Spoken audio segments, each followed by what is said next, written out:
Welcome to Profitable Women, a podcast for the female business owner who wants to build a profitable and sustainable business that aligns with their life. We will talk about the money stories impacting your decisions, financial strategies to grow your profits, and how to embrace your female superpowers. I'm your host, Sheila Hansen, certified public accountant, business mentor, and certified coach. As a mom of three and business owner, I have spent the last 7 years supporting six-figure business owners make confident financial decisions while raising my babies. After making the hard decision to leave my job at a public accounting firm when I had my oldest, I'm now on a mission to empower women to build wealth without sacrificing themselves. If you find yourself avoiding conversations about money, are burnt out from working all the time, wonder where your cash goes, or want to learn how to pay yourself six figures, you're in the right place. Remember, the information in this podcast is general in nature and for educational purposes only. For specific financial advice for your situation, please consult a professional. Now, with that out of the way, let's get to the show. Welcome back for another episode of Profitable Women. Today, we are continuing on this self-awareness journey, and I've got another episode for you, and this one is a little bit more of the nuts and bolts. Last time on episode 8, we talked about belief, and that belief has to come before the tactical and the how-to. But I don't want to discount the tactical and how-to because that also is important. And so as we go on a journey of self-awareness as a business owner, we will ultimately want to do all of the things at some point. And it's just not possible. We can't do all the things. So then we have to begin to piece apart and pull apart what it is that we are good at, what it is we enjoy doing and fills our bucket or excites us, and identify those things that drain us, we constantly put off, and we're just generally not good at. So when we start to identify those things, then we, one, should know the numbers and know what that means from our finances. But then two, get help and ask for help and support in the areas that we're not good at or the things that are kind of holding us back or tripping us up a bit. So for me, when I started out in business, it was only ever going to be me. I was never going to have a staff. I didn't want to manage people. I am eating my own words now. Because when I hired on and I saw how quickly I could grow, how quickly I could change, and how much I got to do more of the things that I really, really enjoyed doing, which was the consulting calls and the interactions with clients, and less of the posting transactions. While I love looking at the numbers, analyzing them, and pulling out trends, I love that. The day-to-day posting and reconciling would often keep me stuck. And so when I could hire for that, it unlocked this new level for me. And I started looking forward to my day. I started looking for new ways that I could create value. And my clients were still being taken care of in all of the areas that they needed that support because I got the help that I needed. The other area that I have identified specifically for me, based on my own self-awareness, is once a system or a routine is set, I'm pretty decent at continuing it on. But coming up with what that structure looks like, let's say it's setting up a project management system or organizing my email inbox the way that is most efficient.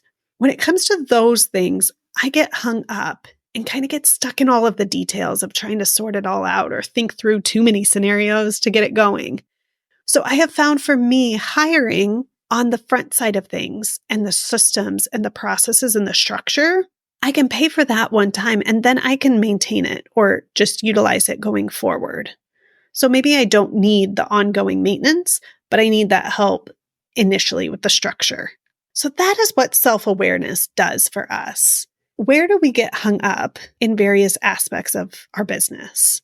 What is it we're trying to hold on to that really shouldn't be on our plate? The other area that I used to get hung up on was from a marketing perspective. Turns out what I really needed was just some really creative brand images. And when I implemented and used somebody else to help bring that creativity into it, the day-to-day part seemed so much easier for me. But I wasn't showing up in the way that I wanted to because I didn't have certain pieces and I was holding myself back. So once I could uncover that and bring self-awareness there, it unlocked other parts of my business. And I think we can get hung up on looking at things truly from a dollar and cents. And a lot of times, maybe what you're spending on is not directly bringing in more revenue or saving you X amount of time. Maybe there's not a direct correlation. But what is that return on the investment? Are you opening up creativity or giving yourself some space so that creativity can come back? And that's where the value that you're able to provide your clients increases. Because when we get stuck trading for it, well, I can do this and I don't have to pay anyone, but I could pay somebody $25 an hour to do that. It feels hard sometimes to give up that money when we're not thinking about what is it that we're actually gaining on the other side of that transaction.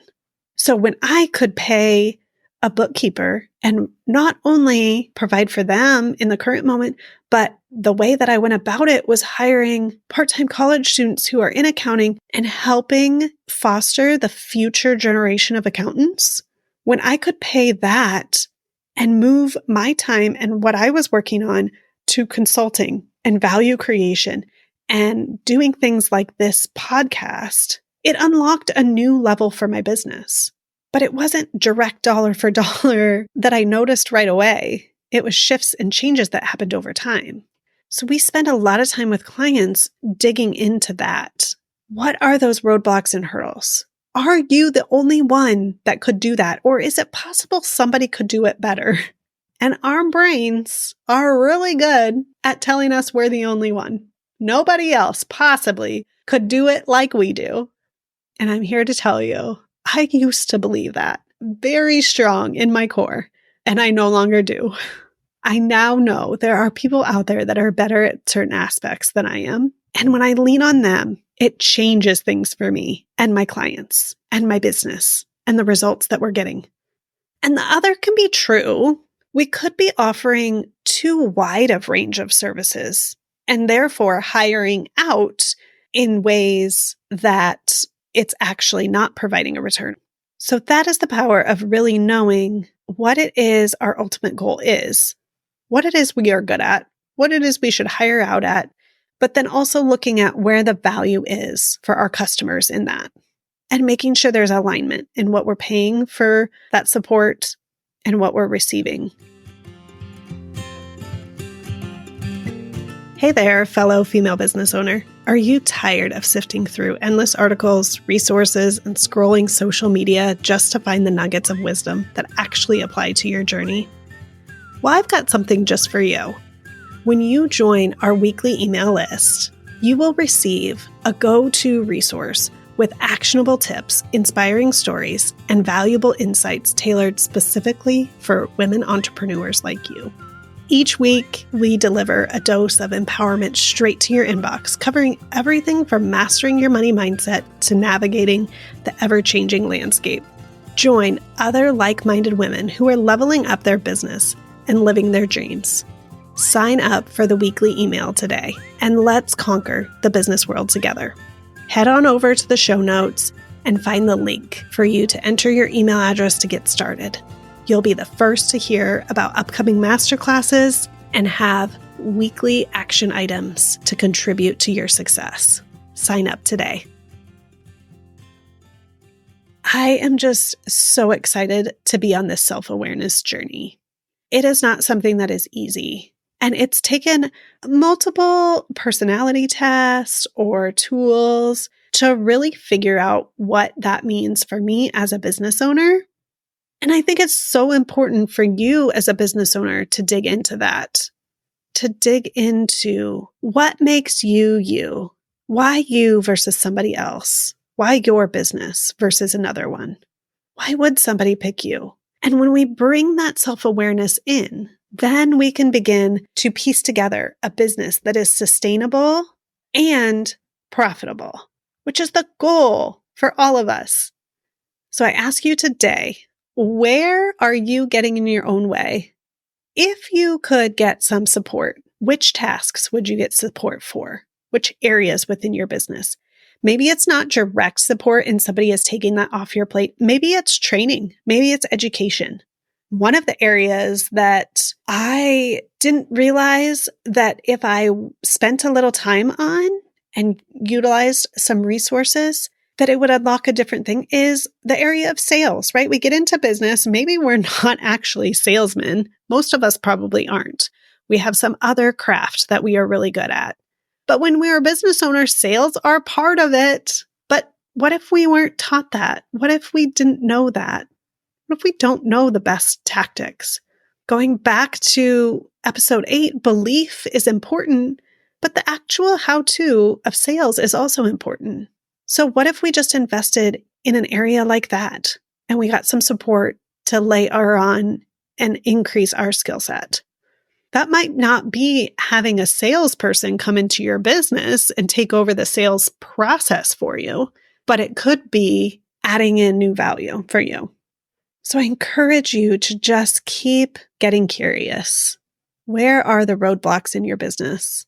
And where can bringing self-awareness to what it is you're good at, what it is you enjoy doing, and what it is you're getting tripped up on help you to move your business forward?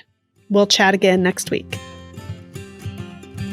Thanks for tuning in to this week's episode of Profitable Women.